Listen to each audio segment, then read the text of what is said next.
My name is Aaron Ettram, and I'll be answering questions about law firm and IT technology strategy. A little bit of background on me. I've been in the IT field professionally since 1997. I started my career at a very young age on a help desk. I progressed into a junior level network administrator, all the way up to a full-blown network administrator for a couple of Fortune 500 companies.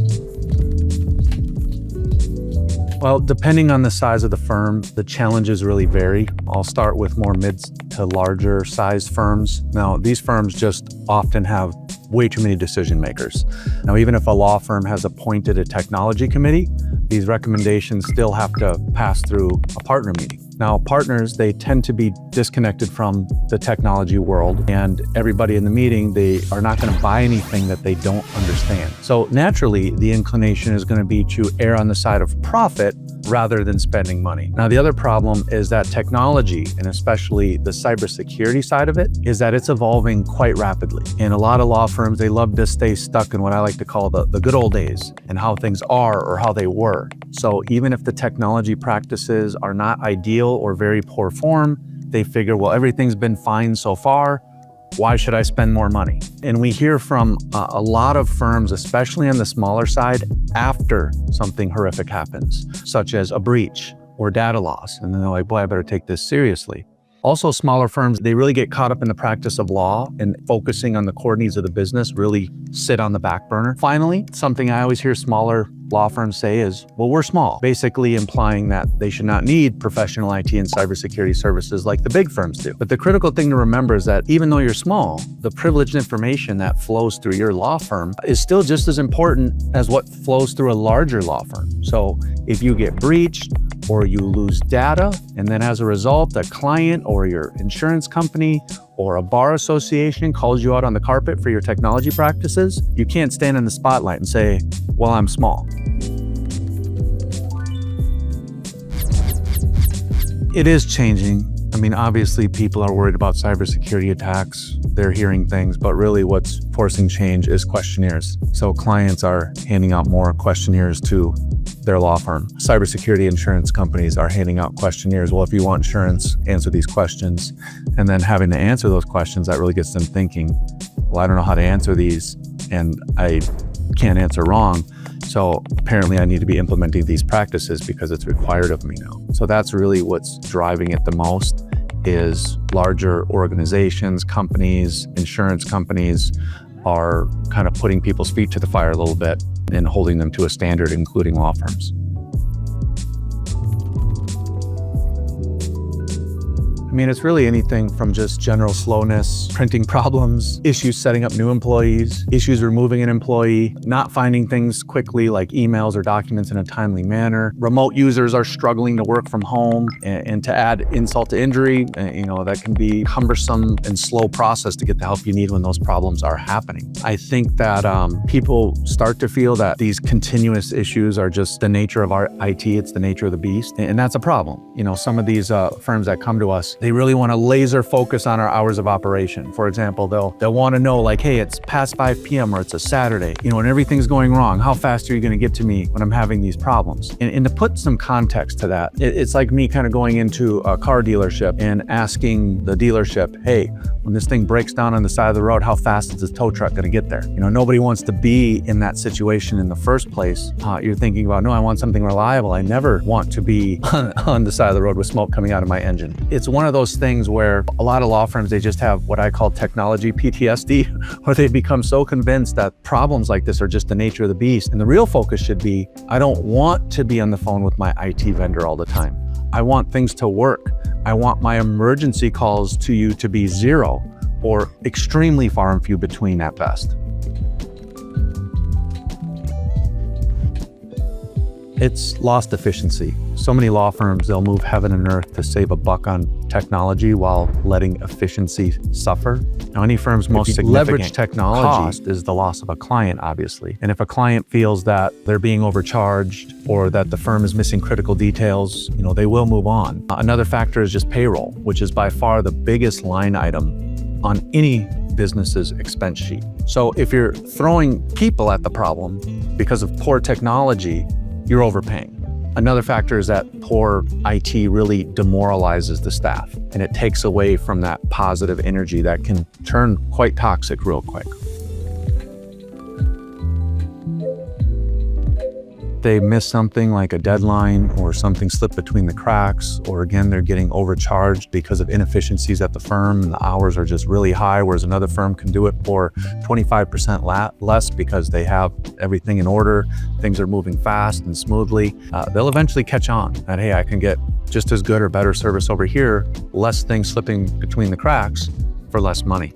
People know when a law firm dropped the ball, and it's pretty obvious. And if that happens too often, and unfortunately, it's because of the technology many times, then it's something that just won't be tolerated for much longer. Mostly it's moving to the cloud, and what I like to refer to it as the illusion of control. I still run into a lot of firms that believe that data sitting on a tin can in the corner of their office is ultimate control, and they have better ownership of this data sitting on this server. Now, on-premise servers, the reality is they get breached and they suffer data loss all the time, whereas it's extremely rare with an enterprise-grade cloud system. They also forget that you're in the cloud if you're on the internet, right? That computer's not connected to just power. That computer's on the internet. People can hit it, they can look for open ports. It is vulnerable. Just to put it in perspective, like me having a mindset that, hey, if I put my money under my mattress at my house versus with a bank, and then believing that that gives me more control and more security surrounding my money, where the reality is quite opposite. And the same is true when it comes to data and where it is stored. There's a lot of people in just that old mindset that, yep, this box here, as long as I can see it, I can feel it, I can touch it, that's ownership, that's control, and that's what we must have. Again, just stuck in how things were in technology. You have to keep evolving. You have to keep changing your mindset. You have to understand what's new. If you've been at a law firm for 30, 40 years and you've always had a server room, it's hard to let that concept go. It's like, well, we've always had a server. That's just the way it's done. Why would we ever do this? It's just change is not something that is easily accepted. So I think it really just comes from the history of how things were, not that it's right.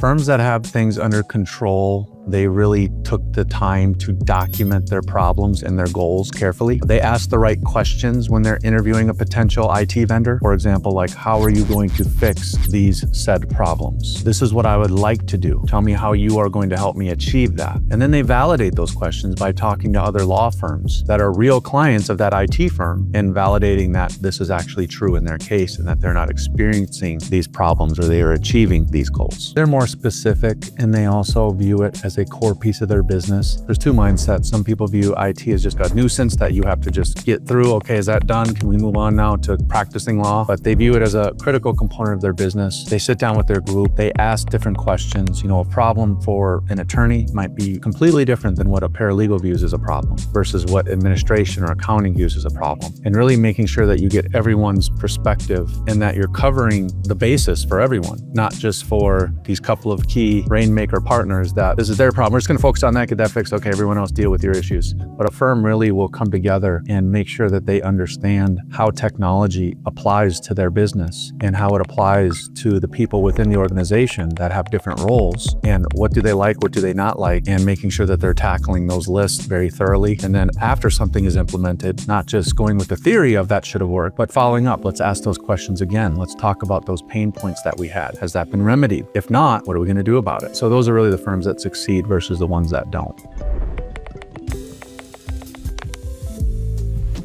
The biggest factor that tells me they're modern is they have gone completely serverless, and they've made physical location for their people irrelevant to their ability to do their jobs. So for example, the old school way to do it is that I must be in the building. If I'm not in the building, I need to physically remote into a computer that is in the building. And that's not only incredibly unreliable, but it's also incredibly slow. And to be modern, a firm needs to either modernize its software or professionally compartmentalize maybe some of the older applications via published applications, for example. Also, they should be taking advantage of newer technologies such as Entra ID versus old school Active Directory. You can be mobile, you can be nimble, and you can still be secure and control your data regardless of someone's physical location. And a lot of law firms, they don't realize this. They don't even know that that's a possibility. But when I hear that a law firm, they've gone completely serverless, they have no more servers anymore, people are working wherever they want, that's a sign of a modern law firm. if you leverage technology properly, the younger firms, some of them are going completely,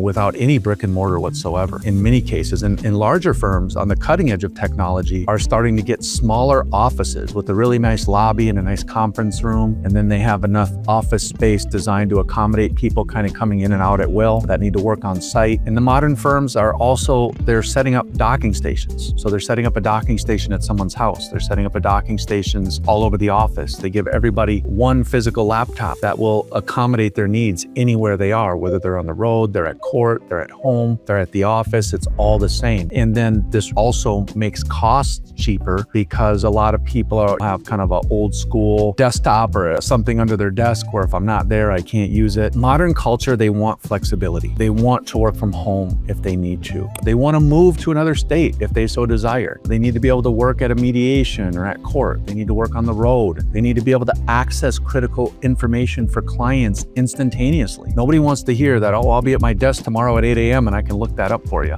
You should have that at your disposal anywhere you are.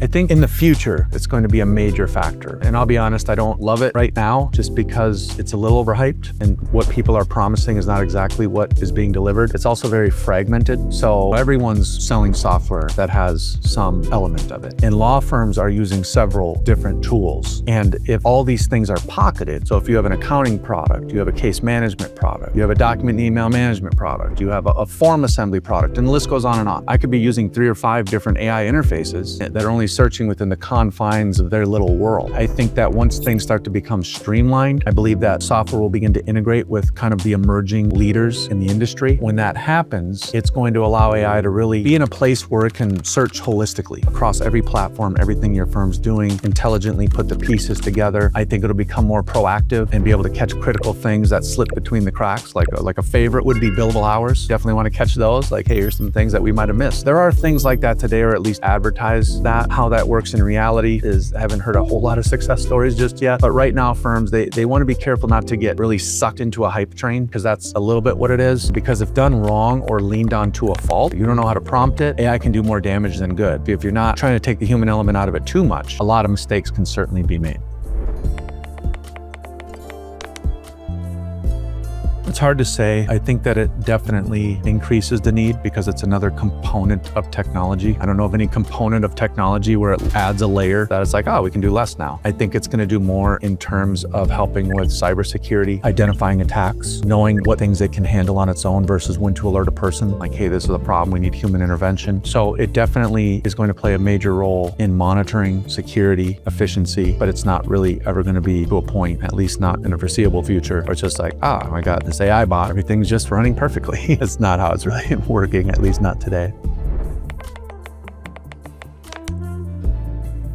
You have to be willing to roll up your sleeves and learn about technology. And if you're not willing to do that, which is fair, then delegate it to someone in the firm that you trust and you're willing to take their advice within that role at face value. And once you've done that, sometimes that'll be done, but then they'll be handicapped. Somebody does an elaborate amount of research and the part is, that's just too expensive. We'll find something cheaper. So what I mean is if you and I were having over a really important client, or so we're gonna have an important person over to our house for a dinner, and you say, hey, run out there and get me a really good ribeye steak, and you give me a hamburger budget, well, you're not gonna come back with a lot of great stuff, right? So everything at the end of the day is about profitability. We understand that. Nobody spends $1 without thinking about, I wanna get back $2. When it comes to IT, doing it right and not looking for the discount option is the path towards success. It is the path towards profitability. It's the path towards strong firm morale and meeting your ethical obligations.